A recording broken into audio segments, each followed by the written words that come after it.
many hot dogs? I can only eat like 2 hot dogs a year. Like, yeah. For anybody that joins, hello. It's actually 10 minutes. 10 minutes. 70 in 10 minutes. That is insane. so that's less than 10 seconds of hot dog. To fill everybody in as to what the start of the sprint has been about, we are discussing, what's his name? Joey Chestnut. I do want to say 70 is not even his best. His best is 83 in 10 minutes.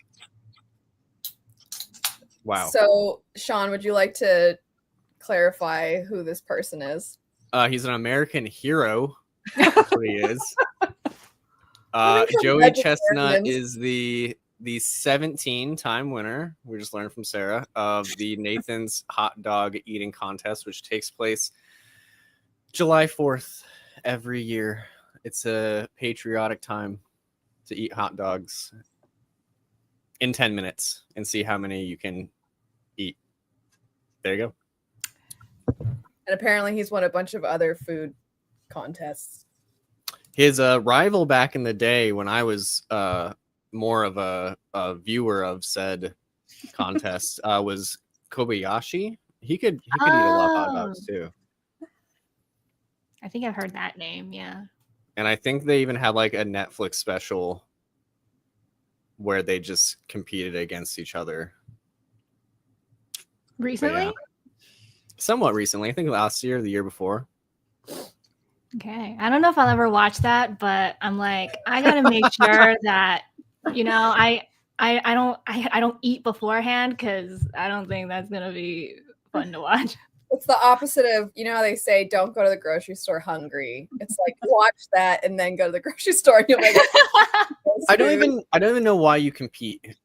Meaning like, you know, if you're like, oh, maybe I'll get like 4th place, you're still only eating 50 hot dogs. You know what I mean? Like, you know, you're going to lose. The guy can eat 70 plus hot dogs in 10 minutes. That's So, insane. Instead of like an eating competition, it's more like people just go just to watch him.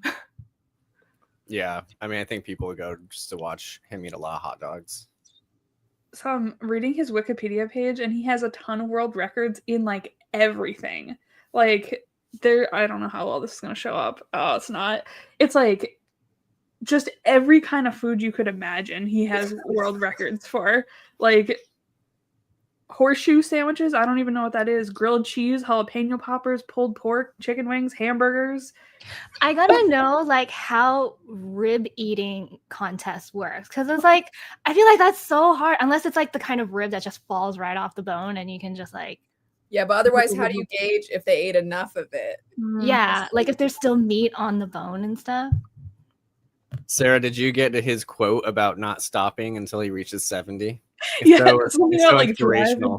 Yes, in drive and dedication. Yeah, 2012 he ate 68 hot dogs and he said, I will not stop until I reach 70. This sport isn't about eating, it's about drive and dedication. And at the end of the day, a hot dog eating challenges both my body and my mind. It's like a human garbage disposal. That's pretty intense. But when he's training, he starts off with 40 hot dogs until he gets into game shape. I don't know how long his training goes, but just starting with 40 hot dogs is such an insane thing to say. I'm working my way up. I'm starting at 40. I'm starting low. Well, I don't understand how there's even enough room inside of a person for that many hot dogs. I don't know. Which, judging by like less, like was it one in less than 10 seconds? He's not chewing that. I know, but in his stomach, that's like, true. Yeah, exactly. I don't understand. And when you feel so ill, I don't. Yeah, he's got to feel awful. There's no way you do that, and then you're like, I'm fine. Like, I mean, it's got to be terrible. Next time I go to log into YouTube on our TV, it's gonna be interviews with him. I'll be like, oh, Sean was looking into this. You know, see, I'm getting all the lore here. He was banned from participating in the hot dog eating contest in 2024 because he had a competing sponsorship with Impossible Foods. That's hilarious. Apparently, they're like, you gotta you can't be eating fake meat hot dogs. You have to be eat real hot dogs. I love it. What an inspiration. The reason this came up, for anybody who was wondering, is because just before our sprint started, Sean and I were scarfing down our dinner really fast. And then that brought to mind that food eating contest. Anyway, We weren't eating hot dogs. a not seamless transition. What's everybody going to be reading for this reading sprint? Apparently, Joey Chestnut's. Yeah.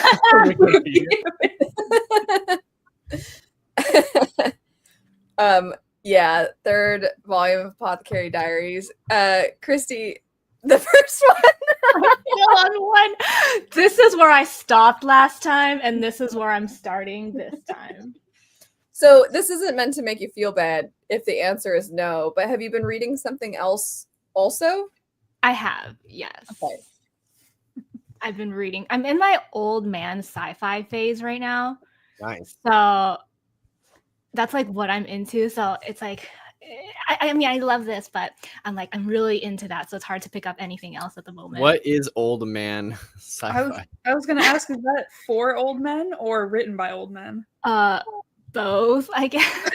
And because I just read iRobot, because I'm like, okay, I was reading Jurassic Park, and there's like two halves of Jurassic Park. One half is like the really sciencey, like philosophical like discussion, and the other part is like the action horror. And when it got to like all the action horror part, I was like, I'm not gonna lie, this is kind of boring to read. I'd rather watch it on the screen. But the science and all the philosophy debates, that was really interesting to me. So I was like, maybe like I want to read more of that. So went back to the basics. So sorry, I missed which one because Luna Bear was being very naughty. I heard a noise and I looked out and she was eating food out of our trash can. She's never done this before. We have a lid too, so she had like pushed it, was licking something. So what was the book? Oh, I just recently read iRobot, and now I'm reading Brave New World. Oh, have fun with that. That is So okay, Brave New World is weird, but once you've read Brave New World, if you're like, I want sci-fi to be even weirder, you should read Stranger in a Strange Land, because that is bananas. But Brave New World is pretty weird. I have seen that like on lists that I'm slowly making my way down. Nice. Yeah, I'm like a third of the way through Brave New World, and I had no idea anything about it going in. So it's a time. It is. I'm like, so my dad and I read a book together roughly a month. Sometimes if it's longer, it stretches more. But that began because I gave him Brave New World as a Christmas gift like 3 years ago at this point. And we read that together, and that was interesting. And then at some point, he picked Stranger in a Strange Land, and that was very odd to read with your father. You're just like, this is a fun book. Okay, given the weird stuff in Brave New World, I can imagine what kind of weirder stuff you're talking about. Yeah. But it's the interesting thing about these classic sci-fis is that they're like still super relevant, like more relevant now than ever, which is crazy. Not to make this, am I echoing? You're good. Sorry, it's probably because I had turned up. Not to make this about movies, and it's not even sci-fi, but the 1976 movie Network, just watched that, and it is crazy how concerned people were in 1976 about biased news, because you're kind of like, really, in 1976? And now you're like, that's so quaint. It's so quaint. Because now it's just nuts. So Apothecary Diaries. So yeah, you're still on the first one as a result of your old man sci-fi deep dive. So sorry, one more question. Are you liking Brave New World? It's interesting. Yeah, I I don't think know that's if kind of how I felt. I was like, I thought it was worth reading. Yeah, it's one of those things where I'm like, I just want to read it to experience it and like, be in the know. It's not like fun, No, I would say. no, it's not fun. This is true. So Apothecary Diaries will be a nice break for you. Yeah. Are you then just gonna devour the next 3 in I time? guess I'm gonna have to. Because I'm like, I was thinking like, okay, when is our live show? And I was like counting the days. I thought it was going to be next weekend, but it's not. It's the weekend after, right? So I was like, oh, thank God I still have a bit more time. Right? It's not this weekend. It's next weekend. Wait. Oh, it is next weekend. Okay. All right. So you guys keep talking and I'm gonna start reading. You keep getting me so concerned because there was that one day where you're like, wait, do we have a sprint today? And I was like, I hope not. Did I actually say we did? And then you're like, no, it was probably me. And I checked but then I was like, but what if I put it somewhere incorrectly? So you keep having the dates wrong and then you get me going spiraling. Sorry, I think one thing we've all learned is that I'm terrible with dates. So yeah, well now you do know that you're gonna have to devour pretty quick. But that's why it's good that we're doing the ones that coordinate to the anime first, because it's so close to the same that it's okay. You don't have to be as thorough, you know what I mean? Because you'll be like, okay, I know this. Yeah. I know you have a tendency to kind of reread to make sure you get everything, and you don't really have to worry about that. Sean, are you going to be reading Apothecary Diaries? Yeah, I am also. I need to start the third one. I think since we were just discussing when our thing is coming up, the responsible thing to do would probably be read the entire time. But I still really like my book about Edgar Hoover. So, I might be tempted away, depending on how much I get through. It's just so interesting. Not a good guy, though. It reads, from what you've been telling me, like a very scandalous show. You know what I mean? Something that you like, a House of Cards sort of situation. I mean, the dude was up to all sorts of stuff that he probably shouldn't have been doing. In terms of spying on citizens, people, spying on Martin Luther King. Yeah. Sarah, what are you going to be reading? I'm on volume 3. I am like 60 pages in. So you can check where I am. I'm 193 pages into the third one now, where I think the next chapter is the one where they go through the doors. That's actually one of my favorite episodes of the anime. I don't know why. Really? It was so interesting. I agree. I like that episode quite a bit. It's one of your favorites of the season? Yeah. I don't know. There's so many good episodes of that. To me, it's just like silly, but also you're getting like backstory too. It's kind of like a puzzle. Yeah. Is that a spoiler to say why she can get through or what she figures out? Maybe we'll refrain just in case. I was just going to say, never mind. I won't say anything. You figured it out? We're good. Is that what you're going to say? No. I was going to say something completely different. Oh, okay. Well, in the discussion, when we talk about it, you can say then. If I remember. Write it down. The other day when I was dog sitting for my mom and Sean mentioned something and I was like, oh yeah. And I was replying to him about something related to Apothecary Diaries. And he's like, that's a good point. I'm going to steal that and say it in the live show. And I was like, no, why would you do that? Oh yeah. What point was I going to steal? You don't even remember. I don't remember. Yeah. I just remember it was a good point. Yeah. I know what it was. It has to do with certain people getting married. and Mao Mao's perception of the situation. And then my interpretation. Anyway, Sean, you don't need to search. I found it. Yeah. Anyway, I probably am just gonna read I don't know. I'll say this. I want to read Apothecary Diaries, but I want to get through the Stone of Farewell. So I'm like, I'll probably read the Stone of Farewell.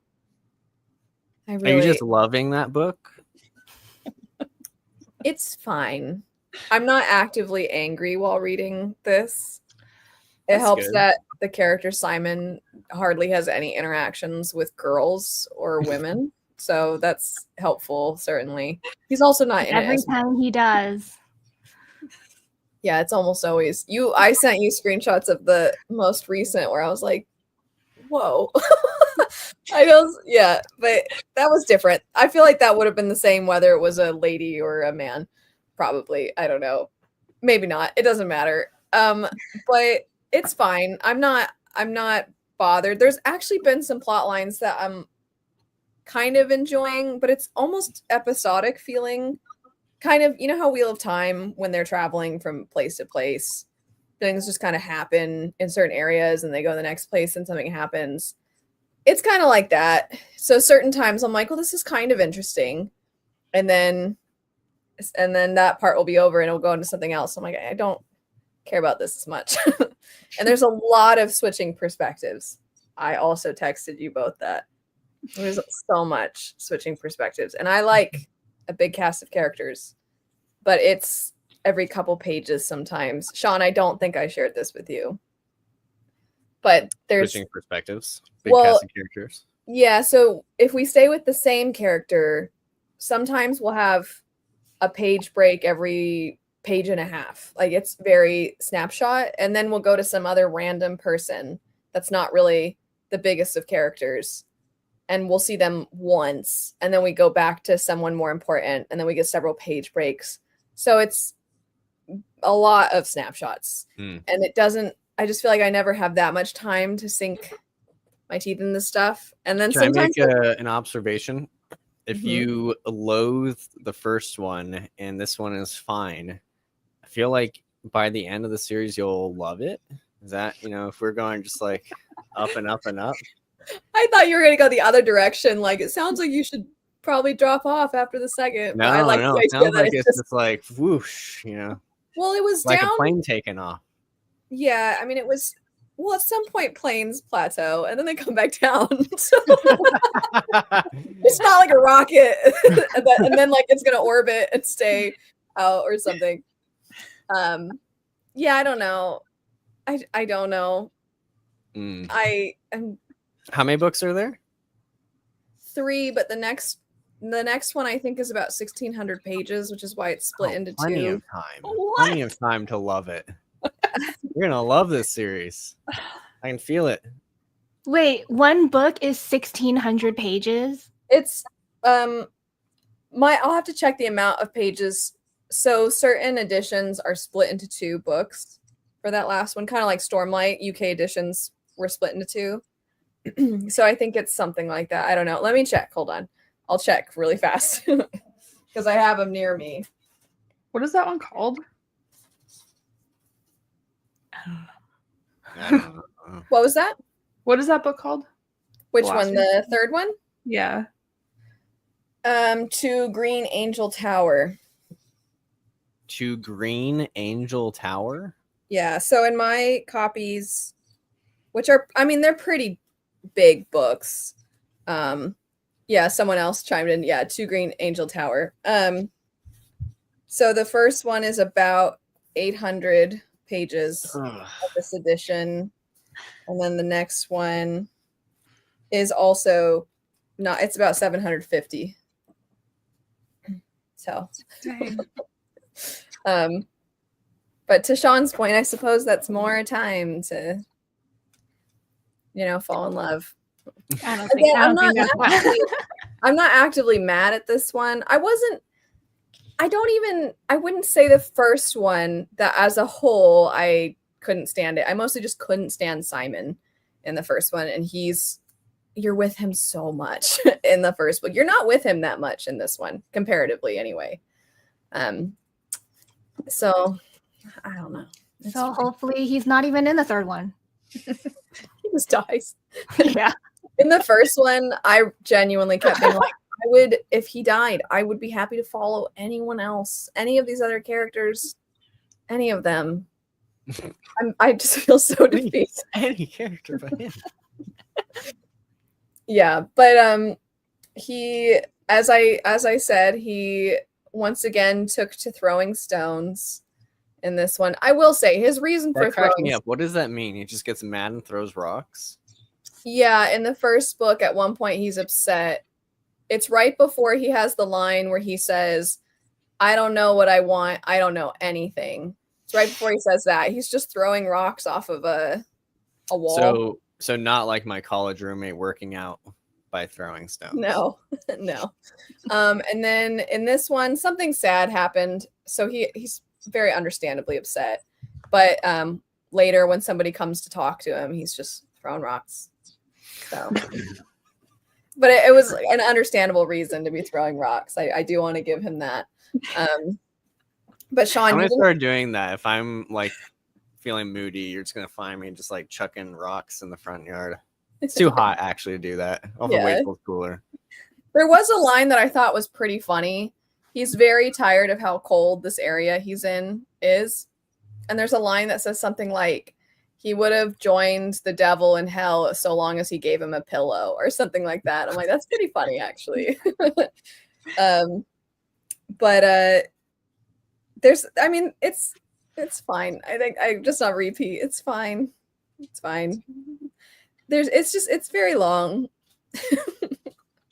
I do like in this, there's a part in this one, it says it was too much to think about. All he wanted was to lie down and not know anything. Wow. Don't we all sometimes? It's too much. You know, if that was written today, it'd be like adulting, right? That's like the, hashtag adulting, hashtag relatable. He's very dramatic. Yes. I think that's a good way. Well, it's funny because there's a character that's about his age that's a princess. I will say she's gotten more annoying. She was cooler in the first one. She's been kind of annoying in this one. But she doesn't act like he does. A lot of his perspective is, I'm just a kitchen boy. At one point, he yells at somebody for their in-world faith. And he's like, you're an idiot if you believe that. And the guy's like, hey, what the heck, you know? And then later when he's apologizing, he says something like, I'm sorry, I'm just a kitchen boy. It's like, that's a great excuse for losing your cool. Yes, he says, I'm sorry, I'm only a kitchen boy. That's his exact quote. And then the person says kitchen boy and then like kind of mockingly laughs at him. And they're basically like, yeah, you're kind of more than that at this point. Anyway, I did find that pretty funny. Anywho, man, I think I'm going to persevere and I'm just going to keep reading this. Yeah. Are you going to read the third one too? I don't know. We'll or see how this like you have to finish the series just so you can like hate on it properly. I know some people feel like they have to justify their feelings. And I get why, because, well, I get it from two angles. Sometimes there is stuff set up that's annoying at first, and then the payoff is really good. So I understand why sometimes when somebody's like, well, this is dumb, and someone's like, well, you got to keep going. I kind of get it. But then on the flip side, I think sometimes it's fair to say something's just not for you. Mm-hmm. So I don't feel compelled to read the third one just to be like, now I can justify, because whatever happens in the third one doesn't change that I found Simon annoying in the first one. You know what I mean? And the writing, I like the actual writing of these, but I don't dislike anything extremely so. I just don't love anything else. I'm not invested in the characters. I'm not invested in the plot. I don't really care about the world. I think the pacing is not the best. So it's just kind of like, this, I don't know. I feel like that's the worst kind of read where you don't even, it's not even fun to hate. It's just blah. Blah. There's a book that I can't talk about just yet because I read an arc of it.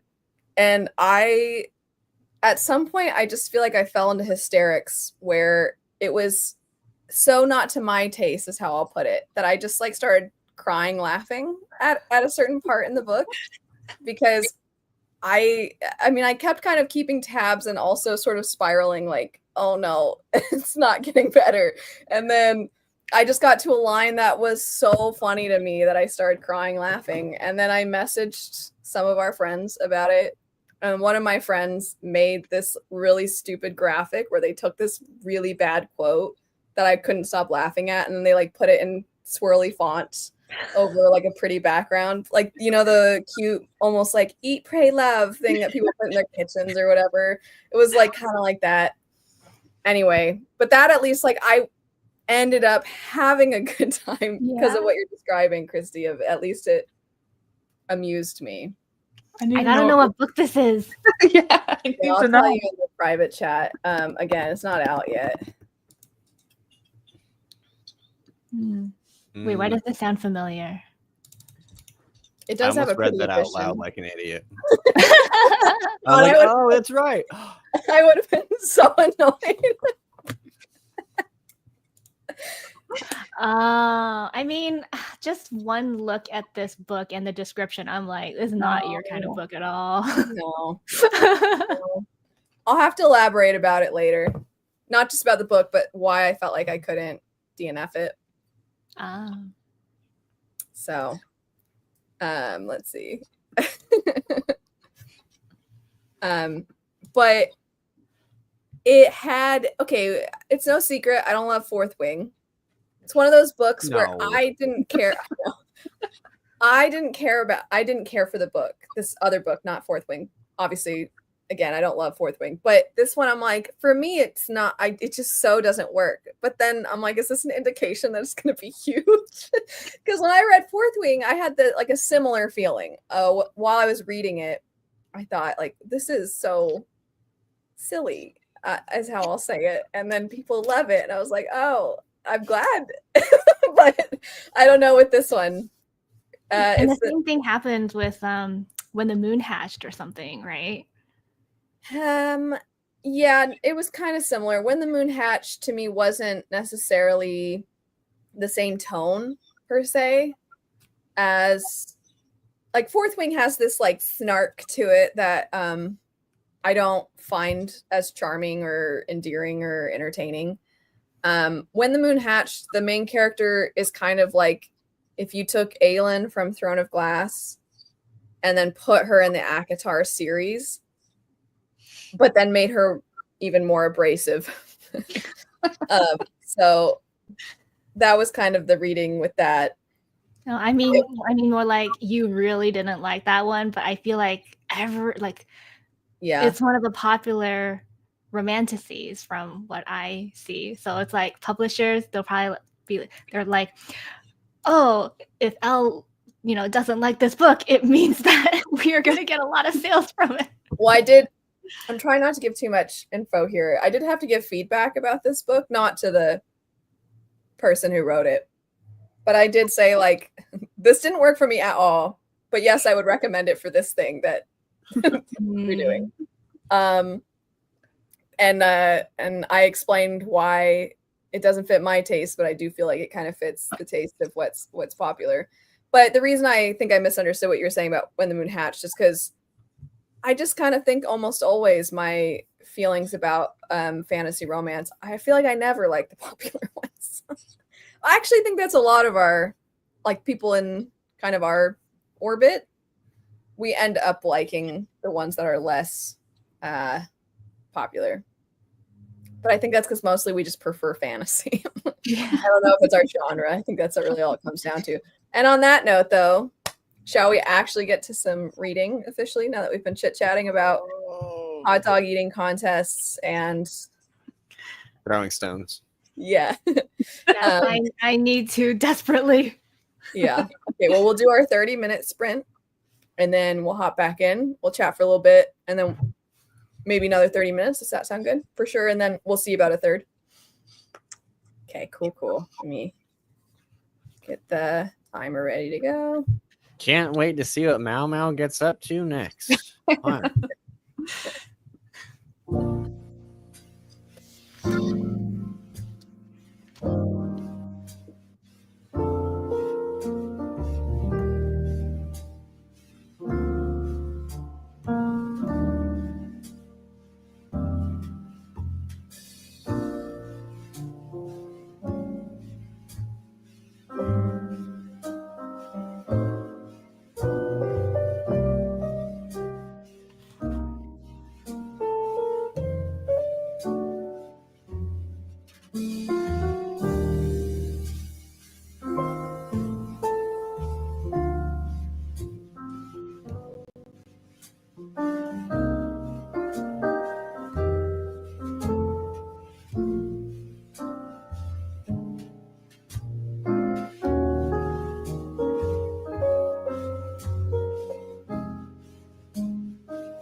Hello.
Hello.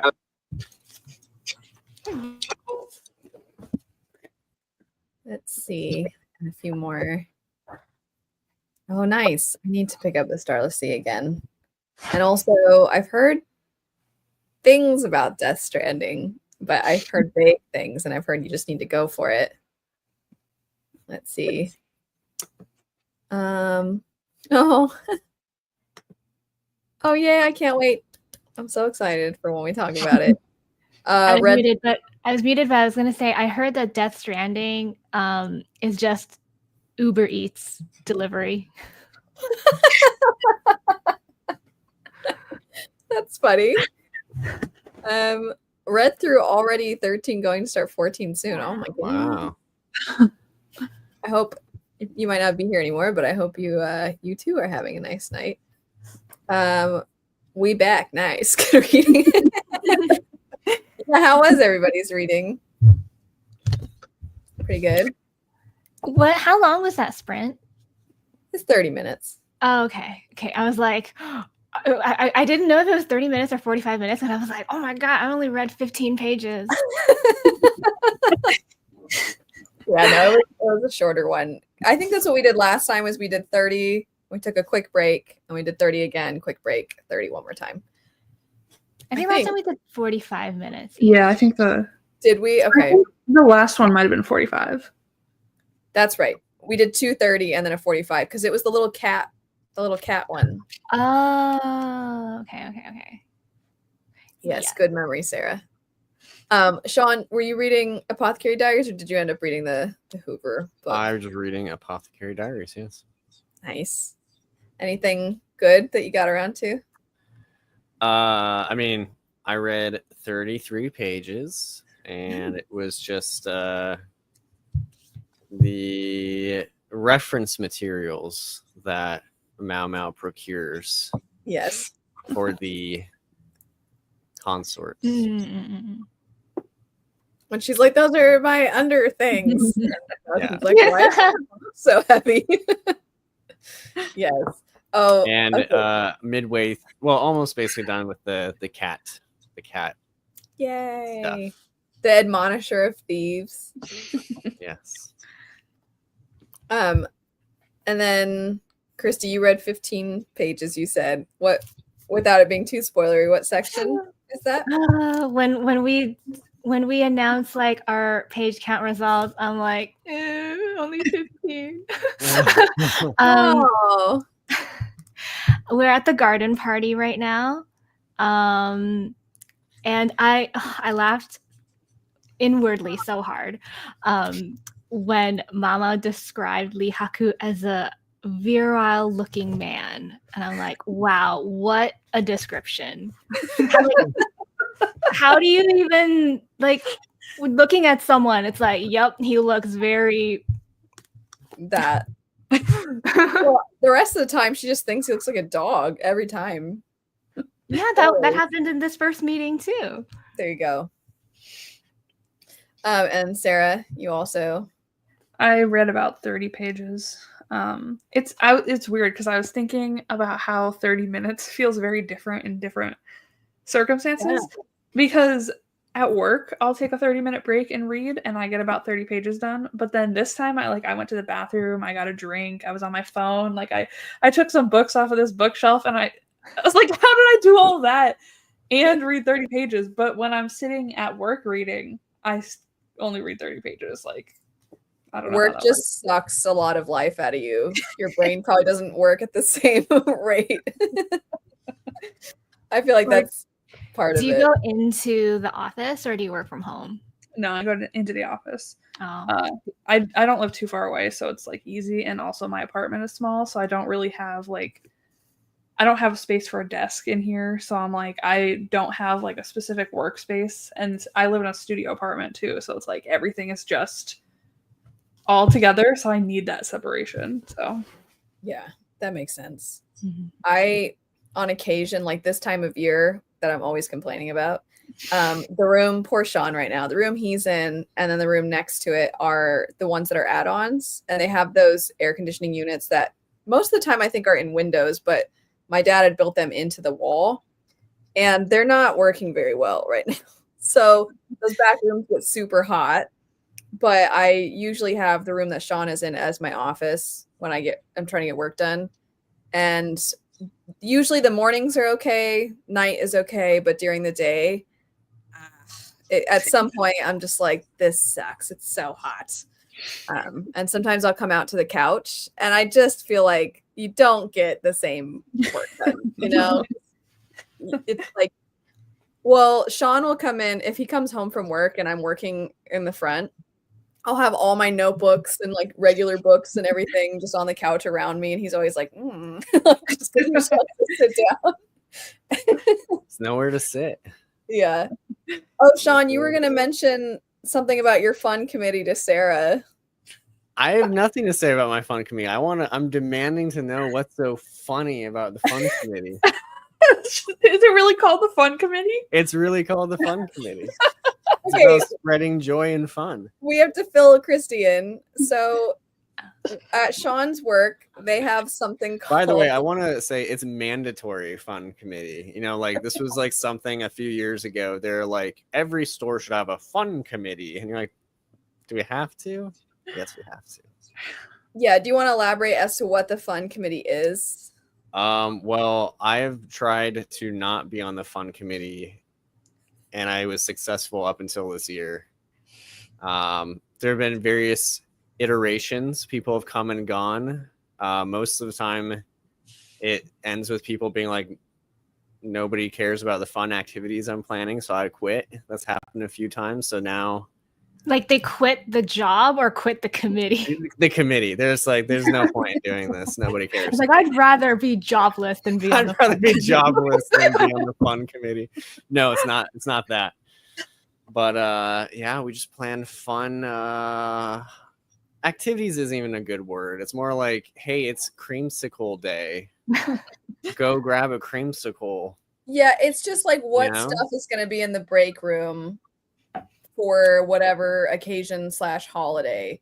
But you specifically were going to tell Sarah about something to do with this, something like with the budget or something or other. Oh yeah. Well, Because we're not over budget, but we have spent more than we realize, and now we have to have like at least there's an employee barbecue in a couple weeks, and there's has to be a big holiday party around the holidays, and there's not enough money to have both of those things well. So it's like, do we do one of them poorly? I don't know. Or you go over budget. There's not enough. There's not. Well, enough the reason that the budget part of this came up in relation to you, Sarah, is because I told him about how your work has the meetups where you get a certain, I don't know if it's okay if I say the amount or if you prefer I did. Yeah, you can. Okay, so Christy, Sarah's work has clubs that if you get 10 people to join, then the company will give you $100 each month, correct? Yeah. For a meetup. And the fact that it's like, okay, if it has to be a minimum of 10 people, if you have exactly 10 people, it means you have like $10 a person to get food and, you know, everything. So it sounds like a lot at first. You're like, wow, $100, that's nice. But then when you break it down per person for a get together, it's like, it's not that much. And so I was telling Sean about this, and then Sean told me the budget that they have for their committee for, first off, the whole year and the whole store. And there's so many employees that I'm like, that's not enough.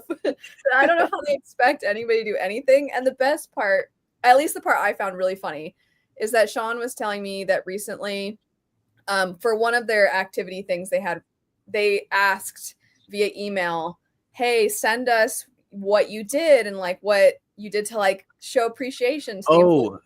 I want to look up some of those stores. Some of the ones that are like, we did this, and it was like the most elaborate things imaginable. I'm like, there's no way you blew your budget.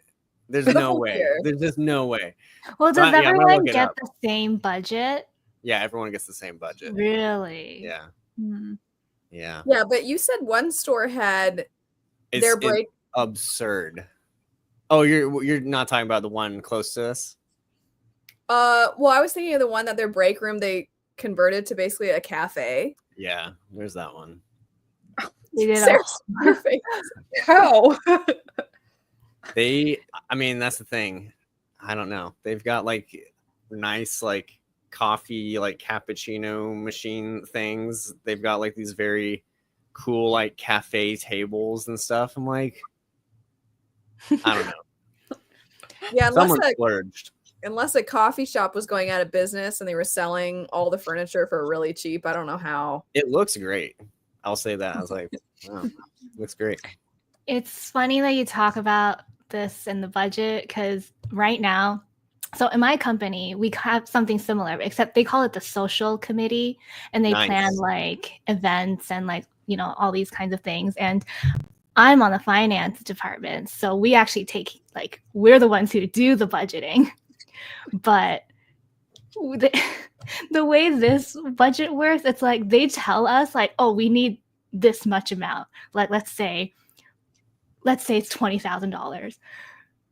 And then it's like, okay, and we put it in. And we have pretty much like, we don't really get a say. It's like whatever they say they need. It's like, okay, you guys can have it. You have to just give it? This is the opposite. Sean, are you allowed to say how much your store gets for the whole year for every single occasion for the whole store? Do you think that's allowed? I will even break down the ideal. Okay. This is what they have in their mind. They have in their mind $500 for a holiday party, $500 for some sort of Wait, what? $500 for a holiday party? For the whole store. It's a giant grocery store. $500 for how many people? Like 130 people. Wait, so okay, let's say but I will say it's like this is the thing. It sounds like a lot, but not all 130 people are working simultaneously on whatever day we have a thing, right? I mean, like, I'll put it this way. If I don't have to be there, like if it's on a weekend, I'm not going to be there. Let's be real. So we don't have a whole lot of people who are like, I can't wait to go to the holiday party. Some people do. Some people do. But if they're not already there, most of them are like, no.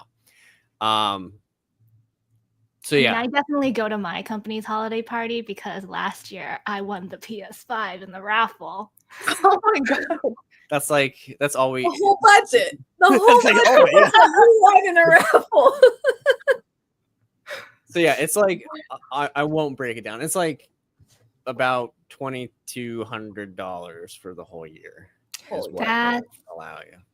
Yeah, that's insane. But they also simultaneously say, don't go over budget, but also like, why aren't more of your employees like? Why is the morale so low? And you're like, because they're putting like, I don't know, chips in the break room is what we're doing. Like, like it's not a whole lot of money. Well, it's funny too, because for your guys is what I'm going to call spirit days. You have to like come up with fun stuff.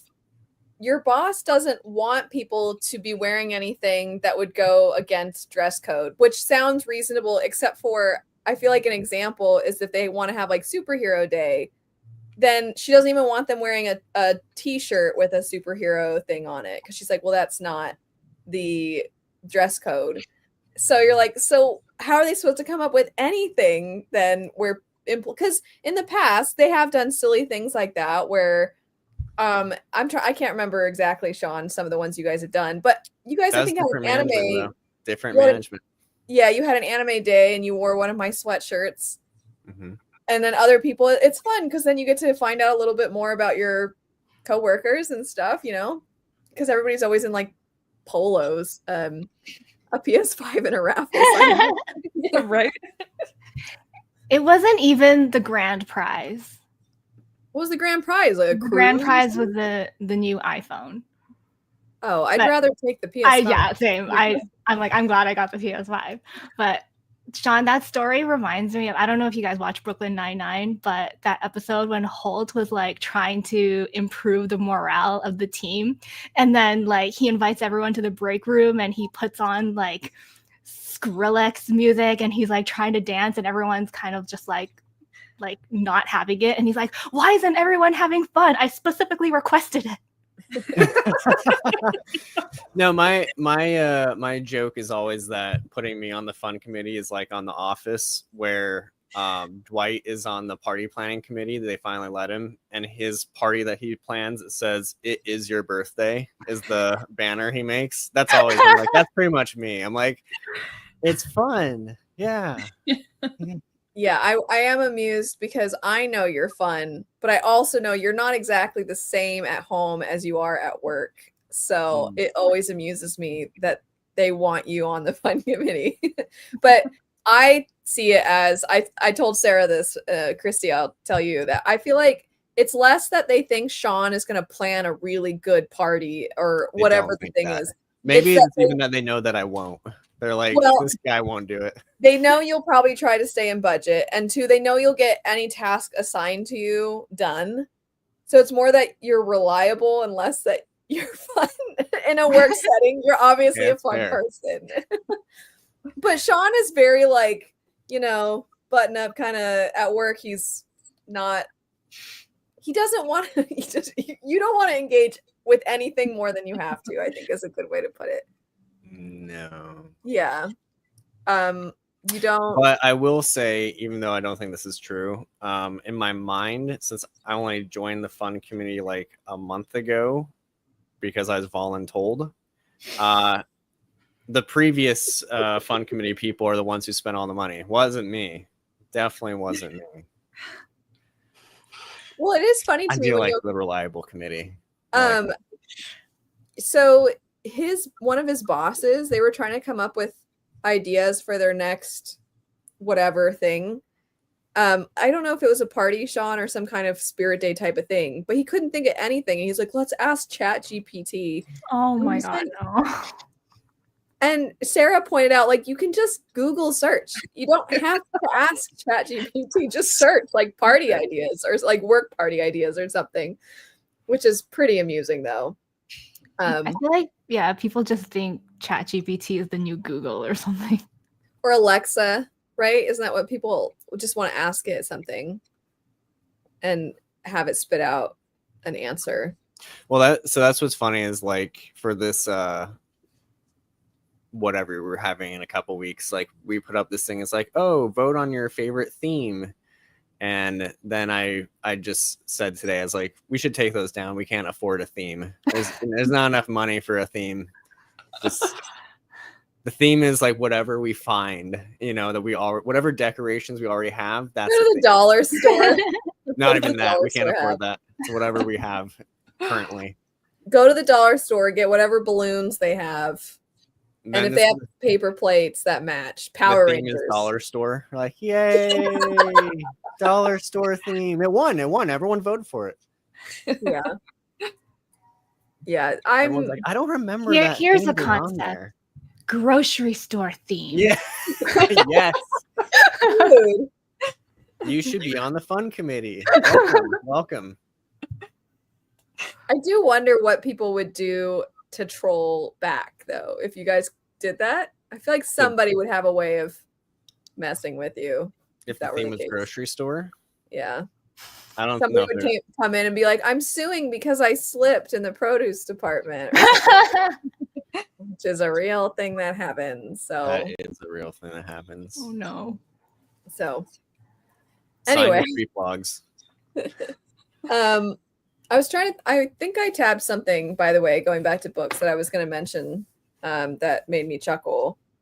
I did tab something. So I know this is nothing to do with what we've been talking about, but kind of getting us back into books so that we can do another sprint. I'll read one thing that I found funny. So our character Simon is lost in the woods again, by the way. And the last time he got lost in the woods, once somebody found him, they had explained to him, like, here's what you do if you get lost. So he's like trying to think back on that. And it says that he said it was difficult to know if this spiral walking was exactly the right thing to do, however, since he was not precisely sure. And then it says also he had not paid particularly close attention when the little man had explained how one calculated this spiral. The troll's woodcraft lecture had concerned the movement of the sun, the coloration of bark and leaves, the direction certain tree roots sprouted as they lay in running water. But at the time he had been explaining these things, Simon had been watching a three-legged lizard slowly limping along the forest floor. It was a shame that he'd not, the person who explained stuff to him, it was a shame that he had not tried to make his explanation a little more interesting, Simon thought, but it was too late to do anything about it now. So it's like he got a survival lesson after being lost in the woods and didn't listen because he was watching a three-legged lizard. And then he thinks now in this moment, it's such a shame that he didn't make his lesson more interesting. And like, you would think the whole being like stranded in the forest would make you maybe pay attention a little bit to like, I hope that I know how to get out of this situation next time. But Is he still a teenager? Yeah. I'm assuming he's about 15 in this one because he's 14 in the first, I believe, and then 15 here. But I'm just like, I can kind of see a 5-year-old zoning out. If you're trying to talk to them about something, they start watching a lizard. I don't know if I don't understand this. The three-legged lizard would be interesting to watch, I guess. LOL. He has all the time in the world to watch three-legged lizards when he's stranded again. So maybe just wait. Anyway, I found that super, super funny because I feel like I was just defending him, kind of, like he's not as bad in this book. And then now he's at a point where he's like, I'm going to die again. I'm stranded out here. If only the person who taught me. And he thinks that in the first book about someone else. He's always thinking, if only people would stop with all these details and would just like make things exciting. So anyway. Like I can relate to zoning out, but I wouldn't blame it on the person for not making their lesson more interesting. Yes. Yeah, I do think there's a level of like it's kind of funny that he's like, well, he would have paid attention, but there was this lizard, see? But Nothing's then ever his fault. yeah, exactly. Anyway, so I found that pretty amusing. He did think something kind of funny right after this too. Funny like to me anyway. But I don't remember what it was now. It was I think a page later or something. Anywho, so I was just it was one of those things where I'm like, did I just read that right? And I did. Sean, you missed. I have to send you really fast, Sean, a couple of the things that I sent to those two earlier. It's real subtle. I don't know if you're gonna catch what he's throwing out there about this particular character. Oh my god. I almost to be snarky, Christy and Sarah, was gonna say, like, you might not have caught it. I don't know if you know, but this person. So, Sean, I think you'll gather from these. Hopefully, I sent you the right ones. I'm assuming I did. I don't think there was anything before that. And also, I have to say, these were all within like 2 pages of each other. It was just every time they mentioned this character. Yeah. Well, even the ones that you sent, I was reading the stuff that you didn't highlight, and there was more in there. And I was like, oh my god, it's constant. It's like, oh, I get it. Thank you. It's, you know what, though, to be fair, Jinshi, pretty much every time Jinshi's brought up, it's like the beautiful. That is hilarious. Yeah. I have, I won't share this now, but if everyone wants more Sean story time after we're not live, I have a very funny work story from today. Yeah. But I won't share it publicly. Oh. But okay. It's very funny. So. Also kind of sad, but very funny. That's a strange mix. You just have to wait. So you're saying you will tell us when we're done sprinting, like completely done? I don't want to share this to everyone in the world. Whoever is watching this right now, you're probably great, but I don't want to share it with everyone. The whole world is watching. Yeah, the whole world is watching. This sprint is really engaging. Yeah. Unlike Simon's mentor figures, I know how to hold people's attention. Exactly. Just kidding, obviously. I don't know what made me think of that, but yeah. Then I thought of it. Now I have to share. Well, I look forward to that in like an hour. Yeah. So, okay, we'll do another sprint, and then we'll play it by ear after that. But we'll go ahead and get the timer ready again. We'll just use the same one. Sean was so funny because I was like, oh, I made a little timer so that I don't have to worry about using like someone's and there being copyright or anything. And he's like, how did you do that? And I was like, it wasn't that hard. He's like, I find it fascinating. It was very nice. I'll put it this way. I would never be like, I think I'll make my own timer. That would never enter my mind to even do. That's what's fascinating. Well, that's very nice. You know on BoJack Horseman when they talk about how sometimes your significant other hypes you up too much and then you're like, oh, and you kind of need to be brought down to earth sometimes. I feel like you're so nice to me. I need someone to be like, way too uplifting for BoJack Horseman, though. Who says that? It's not really uplifting because the whole point is like actually a lot of people are boring and they're not very interesting. Diane and Mr. Peanut Butter? I think so. Okay. Unless spoilers for a show that's several years old at this point. Yeah. Anyway, okay, we'll go ahead and get our sprint going. Let everybody get their books ready. What is on your mug, Christy? Mm. It looks cute from here. Oh, it's adorable. It's the little Sumiko Gurashi. It's like you know Rilakuma? Nope. You guys, you don't know Rilakuma? Oh my gosh. Okay. I got to introduce you to like a whole world of cuteness. But Okay. it's like this Japanese company that makes all these like little mascots. Oh yes, I do know that. I just didn't know what its name was. Okay, I look forward to this. That and Sean's work story. There's just so much to look forward to soon. Okay. Anyway, I'll go ahead and get this started. See everybody in half an hour.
Hello. Hello. The shuffling as we all sit up. Christy, where did you get your t-shirt? Oh, I don't remember. I got it so long ago. Sorry, where's my bookmark? Okay, whatever. But it has a little peach on it. So cute. How is everybody's reading that sprint? I laughed really loud. At what? Mau Mau smelling everyone's clothes. Oh, yeah. She says to Jinchi, "My apologies. I let the excitement get away with me and did without getting their permission. You sound like some old lech making excuses for himself." And she says, "That was the last thing Mama." Well, she doesn't say it. That was the last thing Mama wanted to hear from a certified actual lech. But for the time being, she kept her eyes on the ground.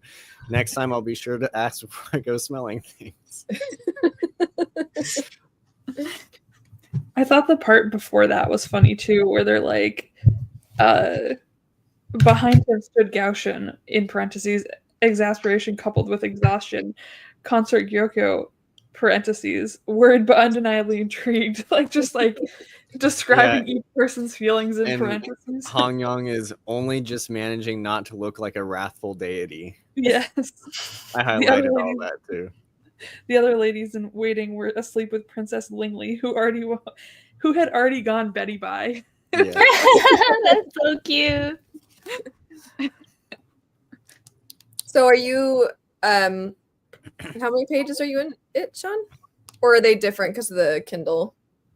I'm 60 pages in. I read Okay. about another 30-ish.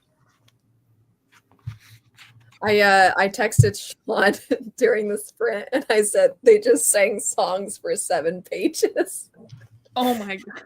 Now I will say it's not full 7 pages. It's like this kind of magical thing that's happening, and there's parts, the lyrics of the songs, and then there'll be text and then lyrics. It's like 7 pages worth. So that was fun. At least I hopefully will- that means those pages go by quicker. Because you can just skip the songs. Let me find them. I mean, I didn't mind because it was kind of magical, but it also was a lot of singing. Let me find it. Where is it? It can't be that far back. But just so you have an idea of like, this is kind of what it looked like. If you can see, it's like that. Mhm. But anyway. Skippable. And then Sean, I don't know if Christy and Sarah, you saw what I sent, Yeah. Yeah. but within the part that I read, Sean, Uh-huh. for Simon, it said Simon didn't care any longer. This was all just too much for him. He didn't want to think. He wanted to lie down. He wanted to sleep. And I was like, how is this how he processes things? That's more than once in this book. I just need to lie down and sleep. I don't want to know can't do it. anything. I just want to lay down. At the most minor inconvenience, I just want to go to sleep. Ignore my problems until they go away. Yeah, I mean, I will, to give him some credit, he did go through a lot just now. So I'm like, I kind of get this reaction. But it is funny that it's worded like that more than once in the book.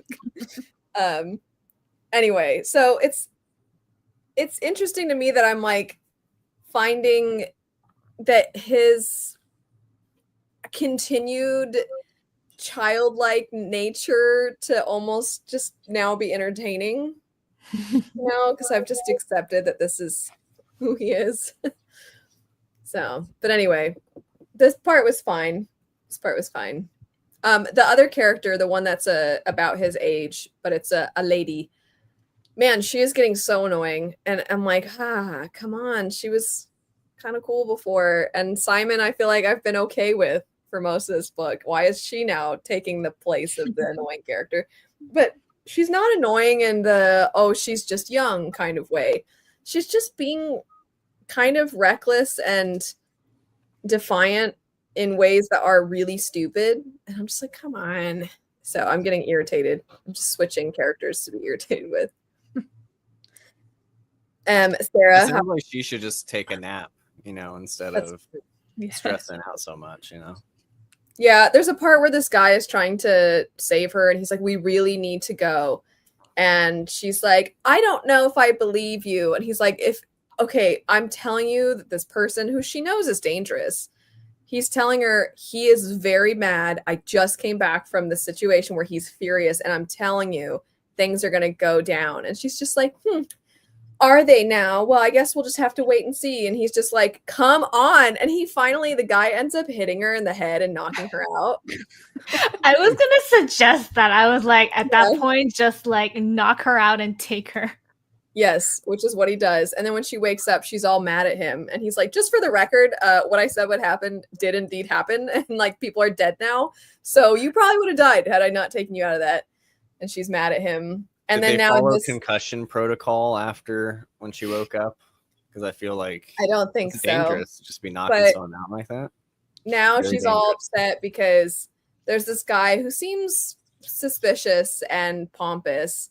And she's like, well, nobles might, what does she say? I tabbed it because I'm like, you really are taking the place. She says, it's good to be around a nobleman once more. They are full of themselves, yes, but they do understand how to show a woman respect. And you're just like, oh gosh, okay. I don't know. She's just, But I feel similar with Malta from Live Ship Traders. And a lot of people will say like, oh, Malta has great character growth. And a little bit I'm like, I don't know if I agree. I kind of couldn't stand Malta the entire Live Ship Traders trilogy.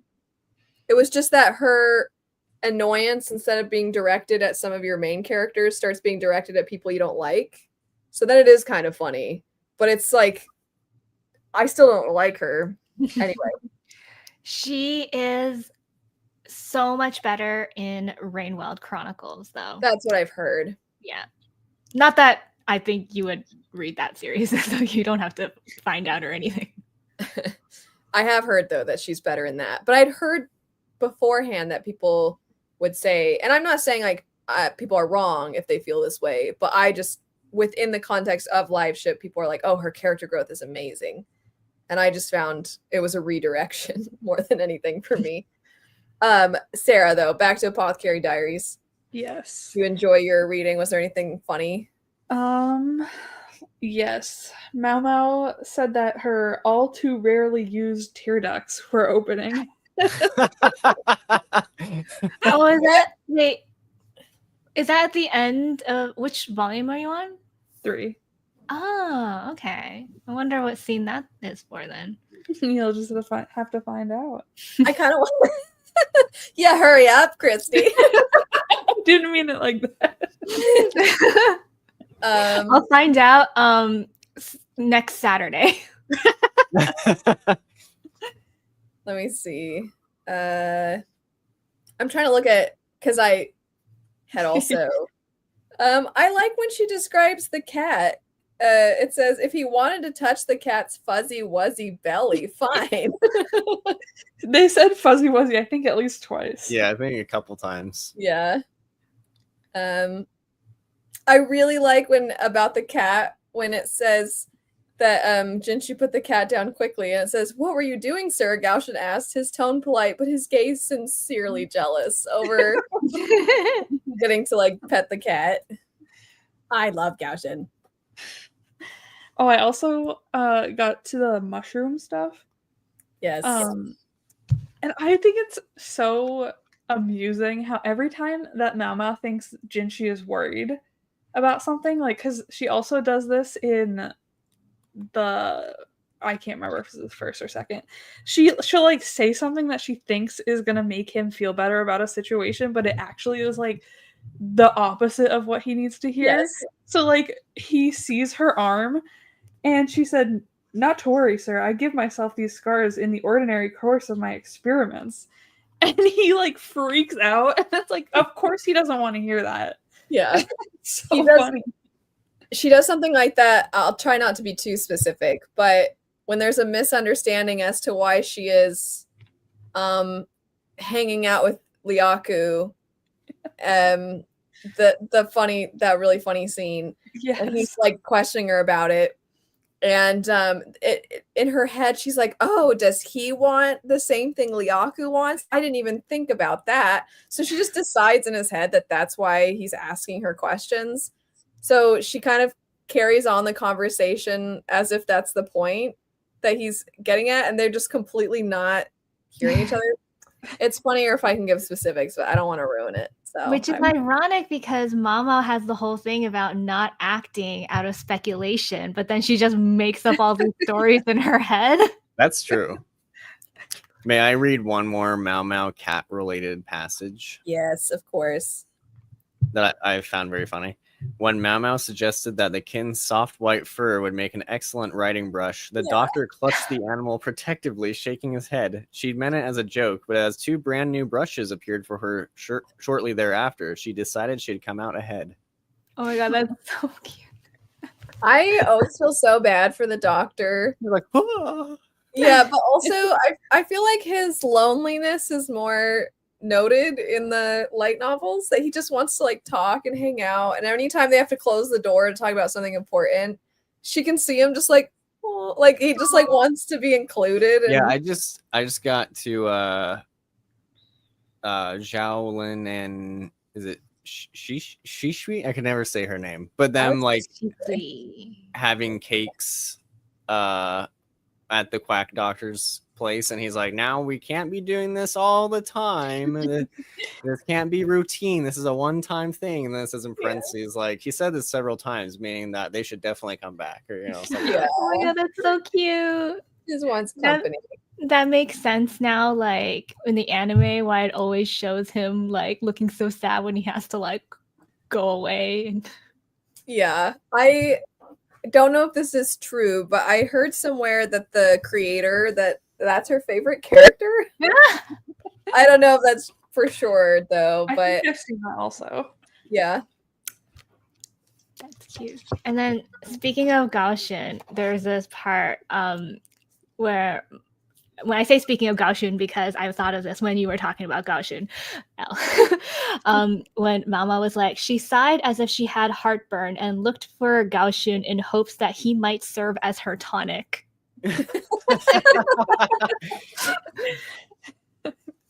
I like how much she likes Gaoshin too. It's always so amusing to me. Their camaraderie over shared exasperation at whatever's happening is very amusing to me. Yeah, and in that exact scene, he looked back with an expression that said, "Please just put up with him." Yes. There was one part. Yes, so Mama asks Jinshi for like strong eunuchs to help her, and it says she'd asked for strong men, and she had to admit he fit the bill when Gaoshin is there. And then also when they have, Sean, what you were talking about earlier that you were reading about the materials that have been brought in, and he's looking at them and he says, "This is exceptionally beautifully made."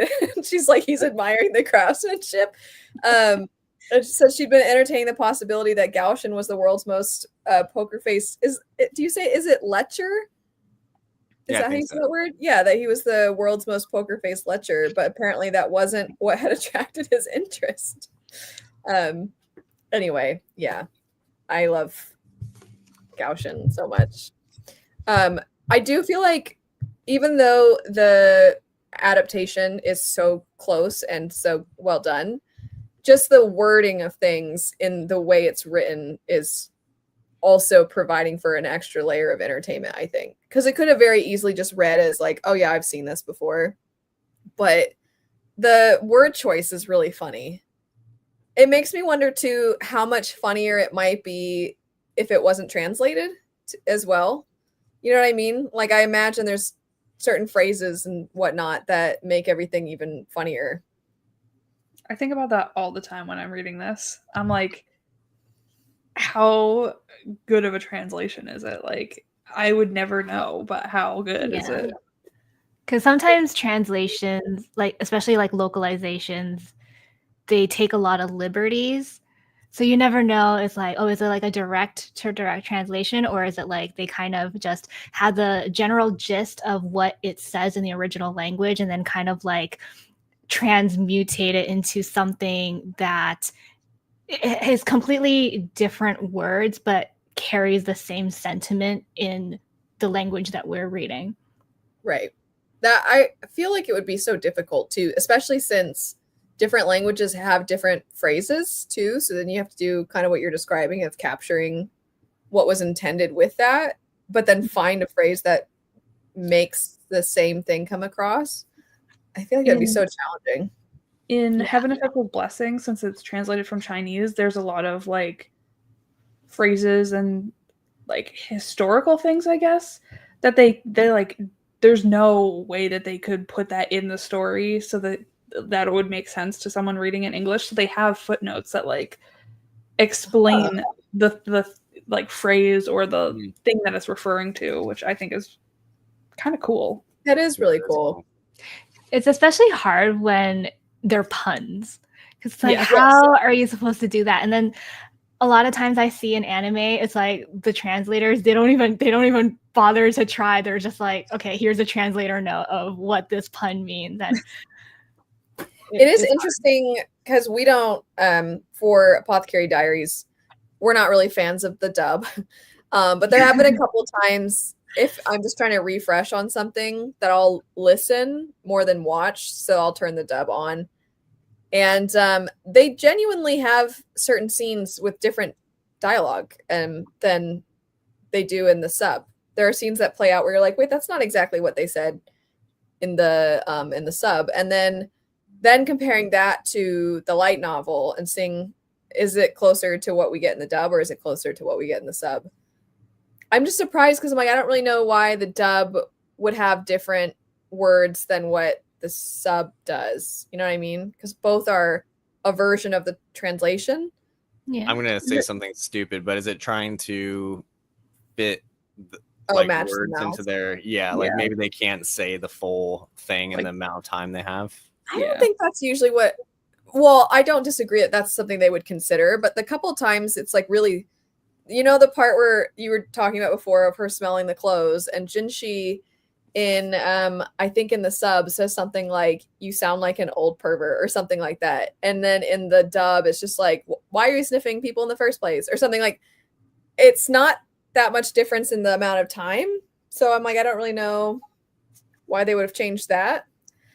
But I still can't get over, Sarah, you saying the Emperor should be named Kyle. He's so accurate. Kyle. He does. It's perfect. Dude, by the way, Kyle's a little bit weirder, I feel like, in the light novel.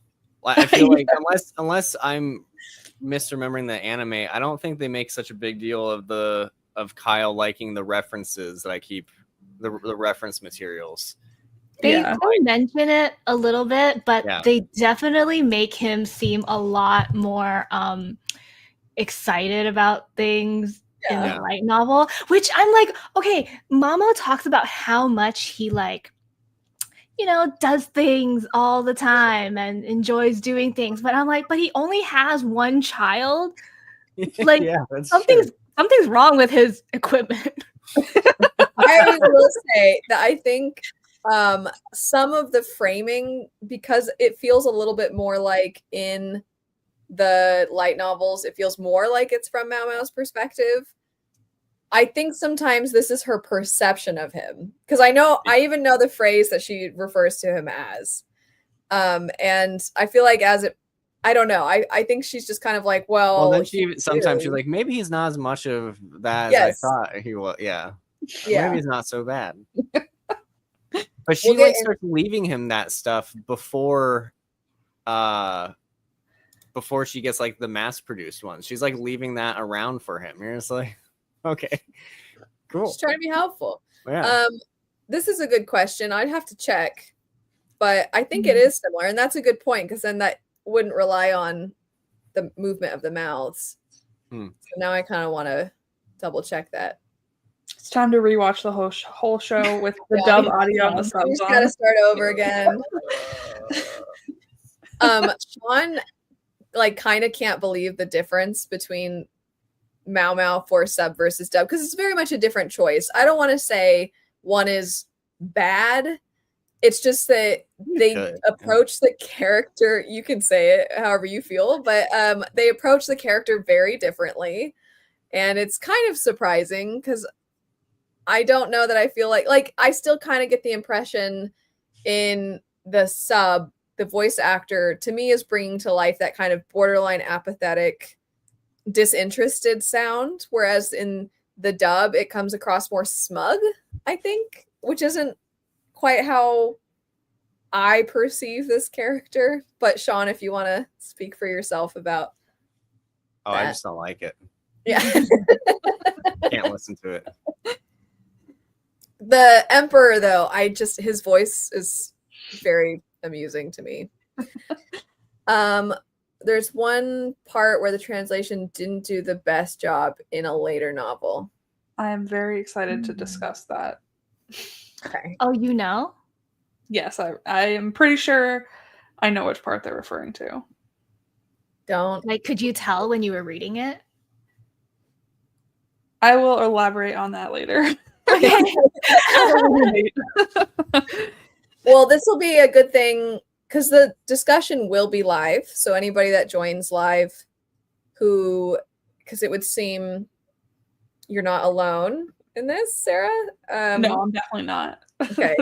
There's a better translation available on Reddit. Okay. Oh. Okay. That's good to know. Well, now I want to read it in its original language. That's very. I wonder how many times it happens, but if it's like only, it's kind of the discussion we were having earlier. I wonder how many times it's just not that big of a deal. Yeah. There's. Oh, okay. What I just said, literally. Okay, that's good to know. I do want to note that I think that the light novel format of there being a slightly more conversational means of and almost modern dialogue, I think maybe helps with the translation a little bit, as far as you don't have to worry about things being like overly formal, and because it is a little bit, it's not concerned with that, and it's established from the beginning. This is reminding me of our whole Stormlight Archive discussion about Wind and Truth, where it's like, okay, I don't have a problem with fantasy sounding more modern. It's just what has been established previously in this series versus where it is later is more of the discrepancy. Whereas in this, it's like from the start, it's not that, which is interesting because I actually feel like the way the narration plays out, I thought it was going to feel way more informal. I actually really like the writing in these. Not that I would think they're bad just because they might be informal, but they don't feel informal in the actual narration as opposed to the dialogue. The dialogue's a little more informal, but the narration not necessarily. And I'm like, I actually really quite like how it's written. Do you feel like that too? Yeah. I definitely agree. And even though like some of the jokes get repeated pretty often, like how like the way that she looks at Jinshi, like he's trash, or like, does he ever do anything? She calls him like unemployed.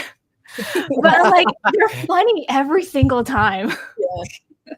Well, it's funny when it acknowledges it too. Like, I'm sure by now you know who we're talking about. That's right. Yeah. Jinshi.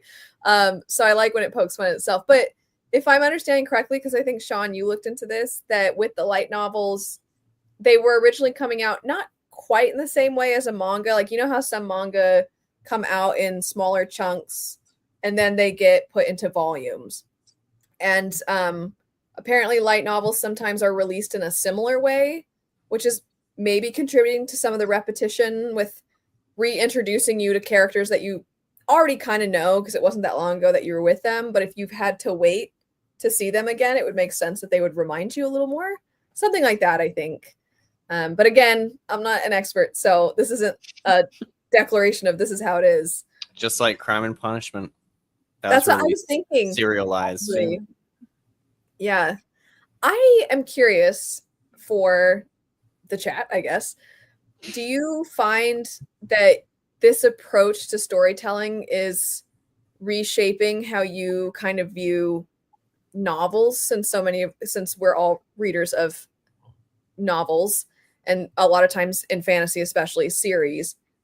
Because for something like Murderbot, I think sometimes the Murderbot novellas, I like them, but I don't know that it's a long enough amount of time necessarily for every single thing.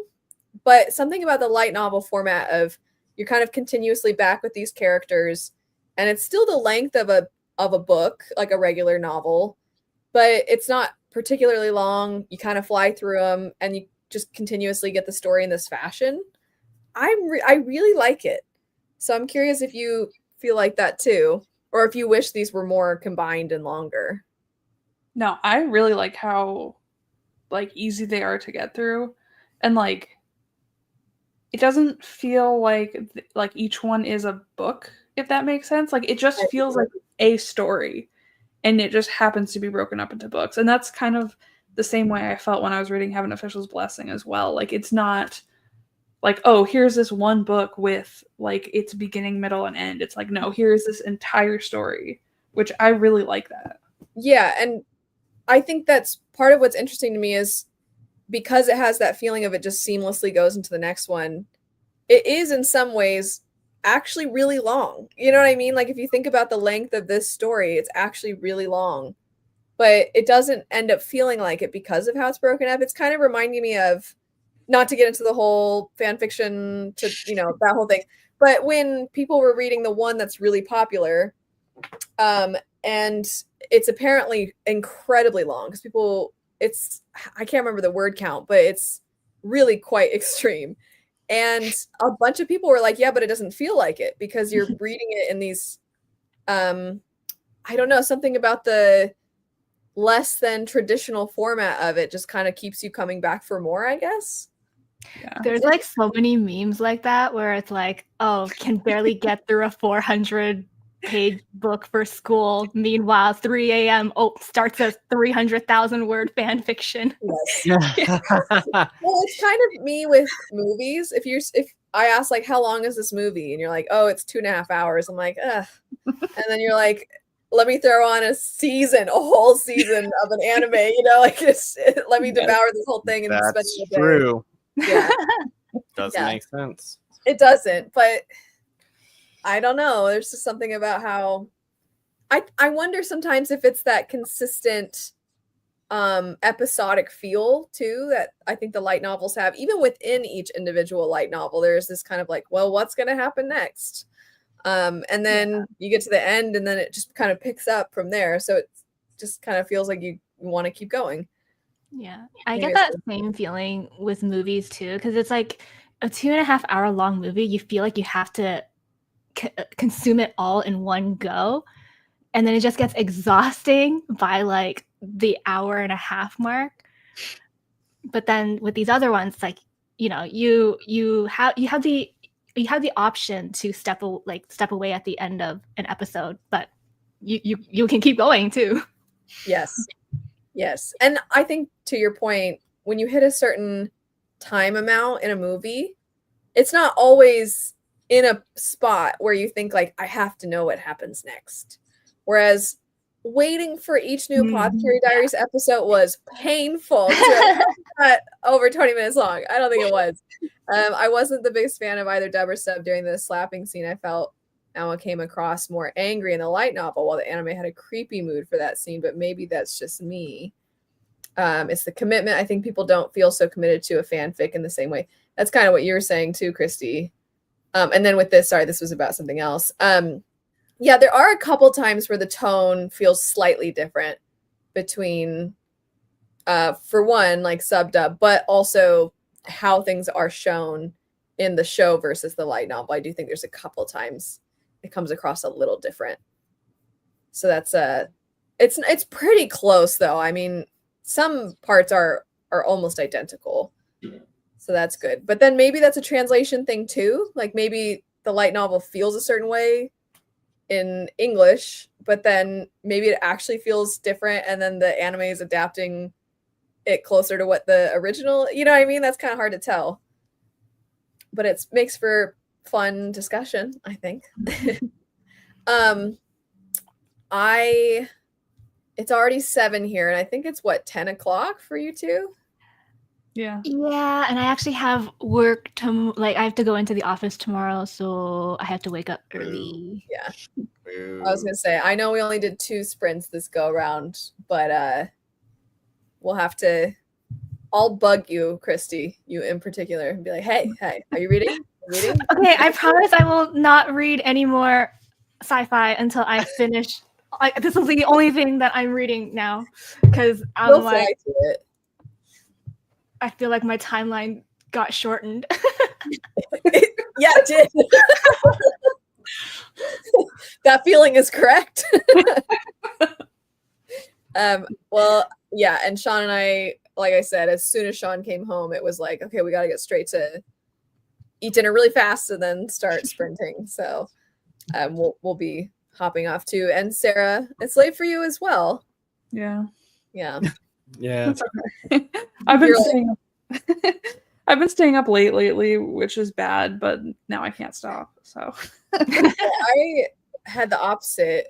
Yesterday I woke up at like insanely early, before 4, and I was like, this sucks. And I tried to go back to sleep and I couldn't, so I just got up at like 4 something. Today was not that bad, but now I'm sleepy. So, even though it's only 7 for us. And Sean, poor Sean, Luna always wakes him up early. So I feel like 7 is around that time where you're like, yeah. Time to get up.